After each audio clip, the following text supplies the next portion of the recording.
Let's talk Big Ten football. I'm continuing to do these previews as we get closer and closer to the 2026 season. We're a few weeks away at this point. The Big Ten, the Conference of Champions, and that's a nod to Bill Walton and the late great Pac-12. But this is the conference that had the back-to-back-to-back champions, and it's been three different teams. So the most interesting thing about this conference is, will it continue its dominance where they are at the top of the sport and it is the best conference in America? Will that continue? We'll talk about that a little bit, but I'm going to continue doing these previews by just a few different sections. So especially a conference like the Big Ten, there's 18 teams. I'm not going to talk about all of those. I could and not do some teams. I not cover some teams the way that I think they should. So instead of doing that and half doing some of these, I'm just gonna do my sections and break them down by best team, top 5 national title contenders, surprise team, player of the year, coach of the year, freshman of the year, and breakout player of the year. That I think is the best way to do it. So if I don't talk about your team, leave a comment and I will take note and I'll talk about them a little bit more during the season, or I'll make sure I at least talk about them when I do reaction videos and talk about the season as it goes along. So I'll start with the best team. This is a tough one for a conference like the Big Ten because there are a lot that you can choose from. In my opinion, I think there's a top 3. So you kind of got to choose one of those 3. But there's a legit 6, in my opinion, that you can talk about maybe ends up being the best team in the conference. And I'll get to that here in a minute. But the Oregon Ducks. The Oregon Ducks have been not the laughing stock, but they've been the troll. The burners love them on Twitter. That's the best way to put it. They've always gotten close, but never gotten over the hump. In the last 2 years, their season ended after a great year with a blowout loss in a very embarrassing fashion. They have gotten very, very close. They've gotten to championships. They've done a lot of these things, but they can't get over that ultimate hump of trying to beat the Twitter just fraud allegations. They're trying to make it to where they can't be told that they have as many championships as their logo. That's the classic joke. The Oregon Ducks are the best team in the conference, in my opinion. They are just absolutely stacked. They are the number 1 team in the Big Ten. Loaded is the term that I would use for them. They have the defensive line is what comes to mind right away, which is uncommon because you normally think of these skill guys, which they have some of the best in America. But that defensive line is dangerous. But Dante Moore literally turned down being a top 5, maybe top 2 and not 2 pick to come back to Oregon and say that I've got some things I got to work on. And their backup is better than a lot of teams' starters in this conference and in America, and Dylan Raiola. So they're even injury prone, if you want to get to that point. Even if you want to go that far, they are injury prone and have an elite backup. De'Aaron Hill and Jordan Davison, I fell in love with these 2 guys when I got my eyes laid on them in person at the Whiteout last year. Penn State hosting Oregon. Those 2, Jaden Lamar was pretty awesome as well, which I'm not going to really talk about Washington in this, but I wanted to shout out him and his boy Damon. But De'Aaron Hill and Jordan Davison is one of the best 1-2 punches in the land. That duo is incredible. And the offensive line returns, I believe, 4 starters. So you're getting the veteran leadership up front with 2 young up and coming star backs.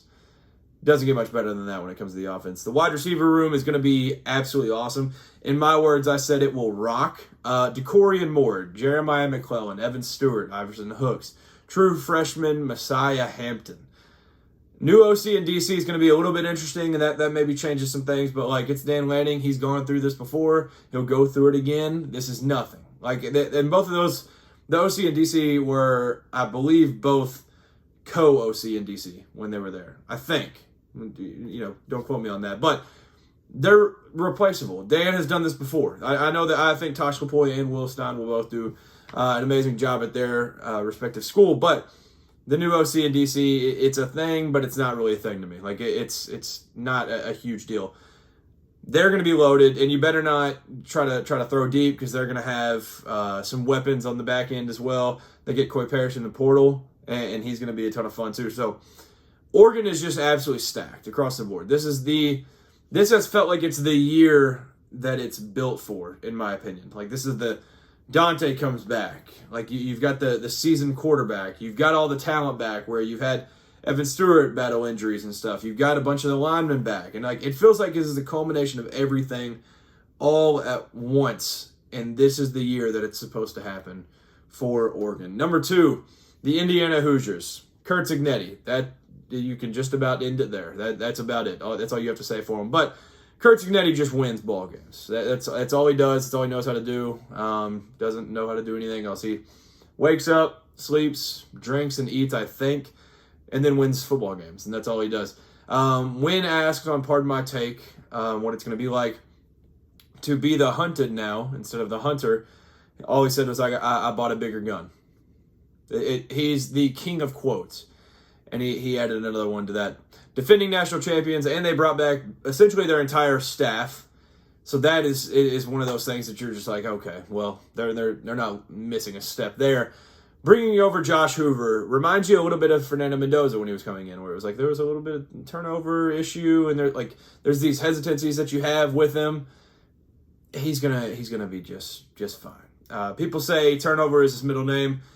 I'm going to say it was. Both his old coach and his new coach have both brought that up and talked about how now he, has a run game and a defense, and he's got some new friends. So he is the active leader in passing yards currently. So in college football, there's not been a man throw for more yards than Josh Hoover.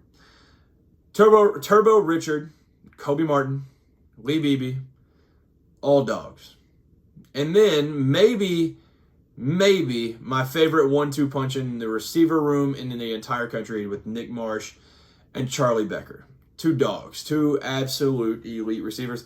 And the defense is going to be nuts. Once again, they're just going to be back to being insane. This team is loaded. They are just a notch behind Oregon, in my opinion, when it comes to just like looking at it and seeing those names jump off the page at you. And like, it's just unbelievable what Indiana is doing at this point. And like the only difference between last year's Indiana team and this year's, like when people think that it's going to be like a fall off, the only difference is that like they don't have the James Madison players anymore. That's like basically it. There's not much. They replaced talent with talent. They replaced elite with elite. They have a great O-line once again. Like they just rinse and repeat, and they do exactly what they know how to do. And that's win ball games and build a roster in the way that they know how to do it, and they have done it once again. Bloomington is going to be rocking again. Ohio State Buckeyes, 3rd. 8 offensive starters return. Julian Sayin is the biggest name among them. I know Jeremiah Smith is right there with him, but it's the QB1 of the world-famous Ohio State Buckeyes. Like, it's QB1. But Jeremiah Smith is right there. Jeremiah Smith, probably outside of my favorite team, the Kentucky Wildcats, Jeremiah Smith is probably my favorite player in America. I'll just be honest. Julian Sayin's going to be out there wheeling and dealing, throwing dimes, throwing it through a car wash without getting it wet. It's going to be unbelievable. Jeremiah Smith, if you've paid any attention to the clips and stuff that you've seen on Twitter, this man looks like an absolute freak. Like, the thing that's funny looking back now and then comparing it to like what's happening and what we're seeing, like this offseason has brought a couple things from Jeremiah Smith to me. I saw the clip, and I don't even remember what it was. I want to say it was a like random interview, and they were like, "What's your dream car?" And he said a matte black Lamborghini Urus or something. I want to say that's exactly what it was. And when you see that video, he says matte black Lamborghini Urus, and they say, "Oh, like when do you think you'll get it, or like when do you hope to be able to have that?" And he's like, "I've already got it." That's where you're like, "Oh shoot, NIL's real. It's here."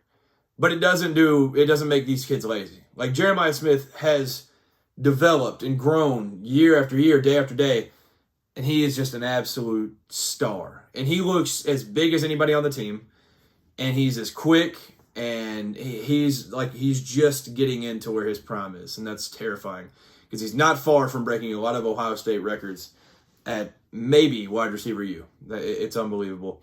Bo Jackson is back. Brandon Ennis, Chris Henry Jr., the freshman, is going to be elite. The defense could be a little bit questionable, but I do think Matt Patricia's going to make it work, and I think that's how it's going to go. Ohio State, though, they were not handed really, I would say, a manageable schedule.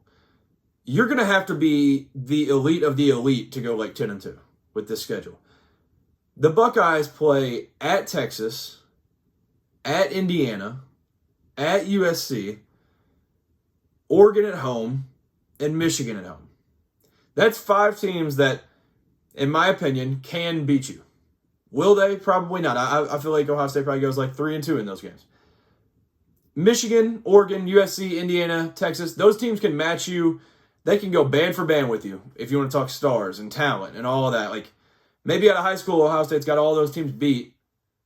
But if you're looking roster for roster, like, you can go, I got one with you. Like, it's crazy, the teams that they're playing. 3 of those on the road, and then the best team in the land, probably, in my opinion, I haven't put out my top 25 yet, but the best team in the Big Ten to me, Oregon, you get them at home, and then you get your rival at home. Like, rivalry games, we know how those go. That can be whatever. Those 5 games are absolutely insane. Very scary. In my opinion, those 3, the Oregon Ducks, Indiana Hoosiers, and Ohio State Buckeyes, are the top 3. That's like the tier 1 for me. I'm not doing a tier list, but like that's the group up here. Then there's a step down, and I think there's another 3 teams, but I'm doing top 5. So I'm going to have to leave a team off, but I will get to that team here in a minute when I talk about another category. So 4, Penn State Nittany Lions. The Matt Campbell era is now underway. Now, you can forget all of the James Franklin, whatever your narrative you have in your head about him, you can drop it. It's no longer here. Matt Campbell has done more with less. We'll see if he can do more with more. The problem with doing more with more is that he just brought his team over, but that's not a problem. This was the 8-4 Iowa State team. Brings over Chase Sal, Carson Hansen, Rocco Beck. Brings over those guys. Brings over a ton outside of them. Took D'Anton Lynn from USC. But this schedule, I'm just going to pull up this schedule because they avoid, if you remember from just moments ago, who I said the top 3 teams in the conference were, they avoid all of them. They were dealt quite the schedule. They played Marshall, Temple, Buffalo, Wisconsin, Northwestern, USC, Michigan, Purdue, Washington, Minnesota, Rutgers. Stephen A. Smith just started talking. And Maryland. Now, there is 3 of 4 games. They play USC at home, at Michigan, versus Purdue, and then at Washington. If they can win, honestly, just one of those games, they might be in the playoff. If they can just win out of the USC, at Michigan, at Washington, if they could just win one, they might be in the playoff. That's a 10-2 team right there. I think they handle business in all the other ones that they're supposed to because Matt Campbell's a heck of a ball coach. They're going to be right there in the playoff mix once again. And I'm not saying it's schedule merchant, but you do get that a little bit with that's what Indiana was year 1 under Cignetti, where everybody was like, well, they got there because of the schedule. This is going to be a good team that plays good ball, but they also got dealt a good schedule, and that's similar to what that Indiana team was in year 1. I'm not comparing the two. It's just, schedule. It helps out a lot. Number 5, the USC Trojans return the most starters in America. 15 on both sides of the ball. The entire offensive line is back. Jaden Maiava, who is one of my favorites in the country. I wouldn't say he's top 5, but he's top 10 for me in quarterbacks that I enjoy to watch. Both running backs are back. King Miller and Wayman Jordan. 2 dogs. 2 guys that I really, really enjoyed watching last year. A few receivers returning. Now, they obviously lose Mekhi Lemon, Jacoby Lane. They lose a couple of those top guys, but it's like a cycle. It's like at Ohio State and LSU. It's not quite on the same level, but they're going to be able to return and just let these guys develop. They're going to be really good with their receivers. The defense will actually be great, which is not normal for Stinkin' Riley. You don't usually think that. And I say Stinkin' Riley, and that's probably why I have them 5. I don't think I could put myself to where I'd put them even higher than that at 4. But the defense is going to be good. Lincoln Riley has kind of flipped, and he has put the money and the investment in that defensive side, and they lose some guys, but there's going to be talent there on the defensive side. And Gary Patterson is the new DC. They're going to be deep and talented on the defensive side of the ball, and that's going to be a recipe for success. So that's going to be exciting to see USC right there in the mix at the top of this conference. That's my top 5: Oregon, Indiana, Ohio State, Penn State, and USC. National title contenders in the Big Ten. The Oregon Ducks, Ohio State, Buckeyes, and Indiana Hoosiers are the most obvious of obvious. But like I said, I think there's a top 6 in my opinion. And I think the other 3, I think there's a world where when I say national title contender, to me, if you can get to a national championship, you're contending for it. I think these teams, some of them have a different path to get to where they'd have to get to that point, but I think they can make it. Penn State Nittany Lions, the USC Trojans, and Michigan Wolverines. The Michigan Wolverines it's a little controversial, which honestly, Penn State, USC, and Michigan, I would say are controversial to some of you, but the Michigan Wolverines, I think, can do it. The new era of the Kyle Whittingham era is going to be incredible. He is one of the elite, premier, whatever you want to call him, in my life. He's one of my favorites. I have absolutely loved this man for years, and he is the epitome of consistency and winning and just doing what he has to do to win ball games and doing it in a clean, very, very effective, like just very skilled, very smart. All the terms describe Kyle Whittingham. Brings in a ton of elite players, brought a great staff around him, brought the ones that he felt like he needed from Utah, and then kind of filled in the rest with what he thought was good. Every skill position is going to be elite, in my opinion. You get Bryce Underwood, you get another year with him. I'll mention one of my favorite guys in the country coming up here in a moment. But I'm very, very high on Michigan. I think there's a legit world where they could be back in title contention right away under Kyle Whittingham. And I think there are legit 6 national title contenders in this conference. The Oregon Ducks, Ohio State Buckeyes, Indiana Hoosiers, Penn State Nittany Lions, USC Trojans, and Michigan Wolverines. Surprise team for this conference. You might have guessed it, because there's a lot of people that I think have gotten to the point that they're high on them. It took me a minute, but I have flipped the more I just look at them and think about what they could do. The UCLA Bruins. They are kind of making waves a little bit because of Bob Chesney, the things he does, the things like he's a gravity guy. You just love to see what he's doing. He brought basically his entire JMU staff. So he comes from James Madison. That's part of why I think he also gets a lot of attention, because Kurt Cignetti just won a national championship in 2 years from leaving JMU. And then Bob Chesney is leaving and going to another Big Ten school. So I'm very excited about Bob Chesney. Nico Iamaleava is back. Do I think he will be elite? I don't think so. But could he be good or even great? Yes. I don't think that's crazy at all. With up and down coaching last year and some new Heisel fun stuff there, and then there's some bad offensive coaching at some point. Like, it was an up and down year, but he figured it out and had a decent year overall. I think he takes another step forward, and I think he figures it out. I think the staff is going to get the best out of him. The offensive and defensive line improved a ton, and I feel like if you build from the trenches out, you have a fan in me. I remember being decently young when I heard, I want to say it was Kyle Shanahan maybe, just talk about, like, even when he was a kid and he'd play Madden at home, he would, when they would play like dynasties or like whatever you want to call it, I call it dynasties because I'm used to playing college football, like, he would build from the trenches out. If you do that in real life, you've got a fan of me. My coach, Will Stein, he's also done that. So I'm a huge fan of that. UCLA, I think, will surprise some people and turn some heads. And if you're kind of locked in and invested in an absolute sicko like I am, then maybe UCLA is not going to shock some people because of what you've been able to see through this offseason and stuff. But I think the casuals will be very stunned with what UCLA can do this year. My player of the year for the conference. This was very, very, very, very, very, very, very difficult. I don't know how many I ended up getting to, but I think there's like 10 to 15 guys that I felt like I could choose. It was unbelievable. It was very, very difficult to choose this. I ended up kind of looking at different things, and I was like, all right, well, is it going to be this or is it going to be? So I went and I mentioned the Ohio State schedule, at Texas, at Indiana, at USC, Oregon, and Michigan. Now, I don't know if I'm going to pick them to beat Texas or lose to Texas. I think they'll probably lose at Indiana. I think they beat USC, Oregon, and Michigan. I think they win all of those. So that has you 3-1 without the Texas game.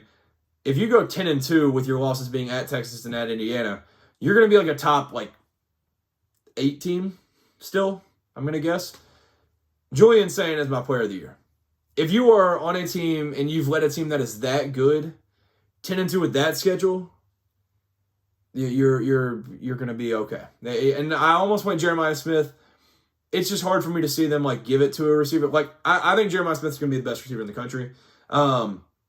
But with guys like Brandon Ennis and Chris Henry, and they're going to get the ball to the backs, it's going to be difficult for him to get enough touches, I think, to be by far and away the best player. So that's why I'm going with Julian Sayin. I think he's just going to be a stud. So I think Julian Sayin is going to be the player of the year in the conference. Coach of the year, Dan Lanning. I think the Ducks go 11-1. Even if I'm wrong on the Oregon at Ohio State game and they win that one, they might go 12-0. I'm not sure. But I think that is the coach of the best team. And the reason that I think Dante's not winning player of the year over Julian is I think that they're just going to have to get the ball to so many different weapons. And they're going to see the weapons that he has around him. And it's not going to be to a fault, but you'll kind of see there's a lot of getting it to different places and getting it out the backfield and screens and a bunch of different stuff like that. Julian Sayin, I think, is really going to be able to air it out this year and throw some darts. So Dan Lanning's my coach of the year because I think Oregon will be the best team in the conference. I think that one was somewhat easy to me. But the fun part about predictions is I could look like an idiot here in just 3 months. So that's the exciting stuff. My freshman of the year. This one was also difficult because the Big Ten has a lot of really good freshmen that are going to play right away. There's a lot of freshmen that I think will end up actually starting for a lot of these teams. So it's going to be a blast to follow. But I have Savion Hyder from Michigan being my freshman of the year. I am extremely excited to watch him play. One of my favorite players in this class, and then he ends up going to Michigan, a place that just figures it out. And he'll have to share snaps with a few backs, but mainly Jordan Marshall. But he's going to be just a dog when he gets the rock. And I feel like he's going to be one of those freshmen that, yes, he's technically going to be RB2 when he starts, but it's going to end up getting to 50-50, maybe even 60-40 because of how elite he is and how good he is as a back in the maize and blue. Breakout player of the year. This was always fun to me. And I always try to find some under the radar guys that either didn't play much at a big school or they're coming from a small school and maybe people just don't really know them yet. I have Jashawn Platt at Illinois. He transfers from FAU where he balled out in his last year. He was in the program for 4 years. Now he's with Katin Houser, who's one of my most intriguing transfers. I think he's going to be good. He can absolutely throw that thing, and I think he's going to be a lot of fun. And just the reports that have come out about Katin Houser, I don't think he could be my breakout player. I think he's a known name. But Jashawn Platt, I think, is going to be one of his favorite targets and favorite guys to get the ball to in space and just let him work. So I have Jashawn Platt as my breakout player of the year. So that'll do it for this one. That is the Big Ten right there. Leave some comments. Good, bad, ugly. If you think I'm dumb and I should have done something else, then let me know that. If you think it's smart of me to do something like this and make a certain opinion be known, then let me know. I always love to see the comments, and I appreciate any interactions and stuff. But we have one more conference. We will do the SEC in the coming days. We will figure it out. I'm getting these done as I can, and it's been fun. So yeah, leave some comments, and subscribe. Peace.